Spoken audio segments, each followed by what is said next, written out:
W.F. Howes presents an unabridged recording of Need to Know, A History of Baking by Neil Buttery, narrated by Neil Buttery. Introduction.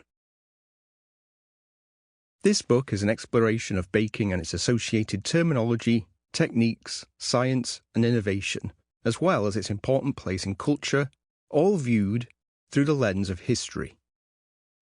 Taking a historical perspective doesn't just give us an idea of what things were discovered when, it also gives us an idea of how our understanding of the science of baking has evolved.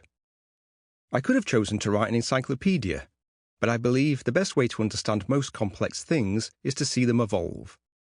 The changes, the improvements, both expected and accidental. I hope, ultimately, that it will build upon your own understanding and intuition so that, in the end, you will be a better baker. This brings me to the word evolution. When we think of such a phenomenon, we may think that every step is an improvement, an incremental elevation towards some peak of perfection. This is not always the case. Sometimes things have to become simpler, sometimes knowledge is lost and skills are forgotten. It depends upon your perspective too, of course. Are affordable factory-produced cakes made of processed ingredients with their indefinite shelf lives an improvement on a wonky homemade cake or not? The answer depends upon whether you are asking Mary Berry or Mr. Kipling. Names evolve and change as new foods are invented, but sometimes names don't change as foods veer greatly from their previous forms, causing confusion.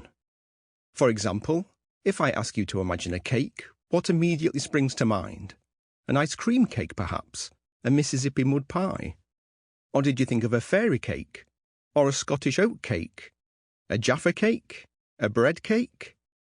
Tracing the history of these things helps us explain the similarities and the differences, the steps forwards and the steps back.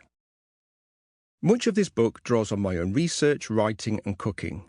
I started writing my blog, Neil Cooks Grigson, where I cooked every recipe in Jane Grigson's English Food in 2007 as a hobby.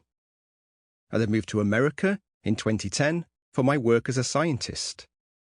There I continued cooking Jane's recipes, but also started a second and much more popular blog, British Food, A History, in 2011. So obsessed had I become with food history and traditions.